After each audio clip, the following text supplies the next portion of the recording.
fighting to end abuses of human rights. In the interview, head of Amnesty Germany, Selmin Caliskan. Ms. Caliskan, you're the first head of Amnesty International in Germany with an immigrant background. Your parents are Turkish. Do you criticize Turkey? Certainly. That's why I'm with Amnesty. Amnesty criticizes everyone who abuses human rights. And Turkey has shown during this summer's Gezi Park protests that it doesn't adhere to democratic principles, and it's drastically curtailed freedoms of expression and association. Amnesty International monitors politicians, businesses, and institutions. Who monitors Amnesty International?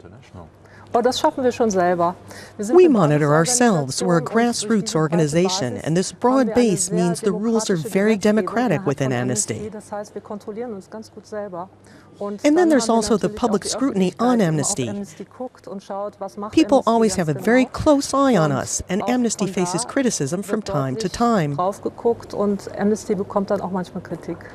Edward Snowden has caused quite a storm by revealing NSA surveillance practices. It's endangered relations with the U.S. German opposition politicians want Snowden to be given asylum. Do you want that? Would it be a humane act? We see the decision not to hand Snowden over to the U.S. as a humane act. There's no guarantee that his conditions of detention would be fair. Just as with Bradley Manning, we're worried that he'd be kept in solitary confinement, and we're worried that he wouldn't get a proper defense, so we oppose his extradition to the U.S. Do you see Snowden as a political refugee? We're still looking at that. We haven't finished evaluating the situation, but we're in direct contact with him through our Moscow office, and talks are taking place there. After the tragedy involving migrants off the Italian island of Lampedusa, there was a fierce debate about asylum policy in Germany and in Europe as a whole. You've called for the protection of refugees to be included in the coalition agreement currently being negotiated between the Conservatives and the Social Democrats. What do you think that should involve? Primarily, we want Germany to make its voice heard in the European Union and persuade other European countries to commit themselves to the protection of refugees and to take in more people. For example, the coalition agreement includes the resettlement program, which provides for the permanent settlement of refugees. They're selected by UNHCR on the ground and then flown to Germany, to Spain, or Sweden, or Luxembourg. Germany led by example and promised to take 5,000 refugees. 1,000 have arrived so far, and progress has been slow. It's not easy to identify those refugees in special need of protection and to bring them here. The problem is that other countries aren't following suit. Spain is taking in 30 refugees, France is accepting 500, and UNHCR has issued an appeal to everyone in the international community, saying they need 30,000 places. So far, there's a provision for 10,000 places. 25 of those asked for by UNHCR are still outstanding. We simply want Germany and the European Union to accept more responsibility for those refugees who are trying to come to Europe to escape armed conflict, for example, in Syria. You've just hinted at something. The 5,000 refugees Germany is taking in are mostly from the civil war in Syria. It's clearly not enough for you, this figure of 5,000. As far as the permanent resettlement program goes, we don't think it's enough if Germany commits to taking in 300 refugees a year for 3 years. We know that about 6,000 people a day are crossing the border out of Syria. Within Syria itself, there are more than 4 million displaced people. There are about 2.1 million people who are trying to get out of the region. People are wedged in, they're trapped, they're under fire at home, and if they try to get out, they hit a wall. In Greece, in Bulgaria, the Greek and Cypriot Coast Guard forced them back into Turkish waters. So they're trapped. trapped. And at the same time, you have fighting between different opposition groups and Assad's people. Amnesty has documented what's going on. Even medical helpers are being attacked and killed, and by both sides, the opposition and Assad's troops. That's the situation. But there are millions of other people who want to come to the promised land of Europe. Isn't it just naive to say we should open the borders?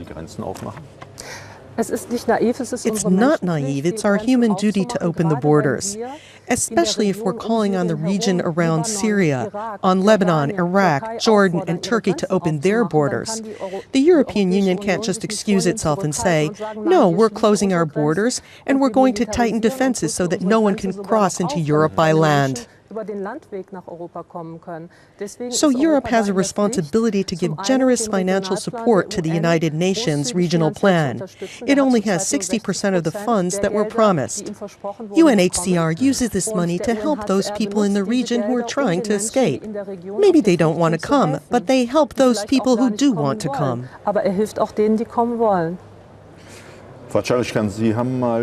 Caliskan, when you took office, you said there were all kinds of international rules for the trade in bananas, but none governing weapons sales. So what's your view of the latest deals struck at the coalition talks? We think it's rotten. We want transparency, that's one thing. But they're putting the cart before the horse. The first step would be to say and really mean we're going to control arms exports. What we want to see is a human rights clause in the Constitution that says the primary qualification for weapons exports is whether or not they're going to contribute to human rights violations and war crimes. The human rights clause isn't part of the coalition agreement, and that's why we've criticized it. Deswegen kritisieren wir dies. Let's turn our attention to the Arab world. What's known as the Arab Spring left everyone euphoric at first, but it's quickly resulted in something pretty frosty. In your opinion, has the revolution failed? I don't know if I'd say that. We're in contact with so many activists, defenders of human rights, and other organizations. Despite the excessive violence used by the security forces, they're trying every day to assert their role in society.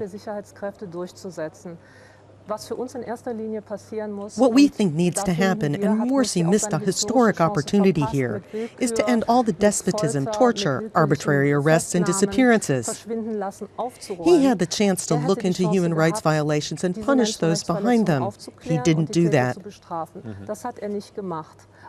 And I'm also talking about the abuses committed by the previous government. He didn't do that, so it's important to Amnesty that there's a clear reform of the security sector. Those in the security forces responsible for huge human rights violations over the past decades have to be punished. The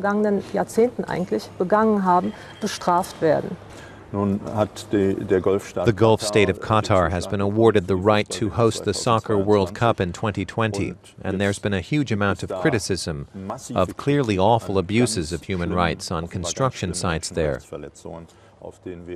Do you criticize that? And what else are you criticizing there? We're certainly critical of it, and especially so because these abuses of human rights are being committed because business and political interests are being given priority there. We can't have people being forced into exploitation, tortured, and damned to work in conditions that'll kill them, where nobody helps them. These things need to be checked. If places like this are selected, then human rights standards need to be assured as part of the deal. They need to be included in the negotiations with the hosts. What should officials and politicians do? Should they boycott the matches? Or should they take the tournaments away from countries where human rights are being abused? Like I said, human rights standards need to be included in the negotiations right from the start. We don't want to see forced relocations like we're seeing in Brazil. Amnesty is running a campaign there against that. We're seeing exploitation of workers and people are being killed. If the world is already watching and the media is present, then that provides the opportunity to focus on human rights issues. Take up the cause if you're going there to enjoy the football. I'd like to touch on the 2014 Winter Olympics. They're almost upon us, and they're taking place in Sochi, in Russia. Non-government organizations and the opposition don't find things easy in Putin's empire. How should the world react to what's going on?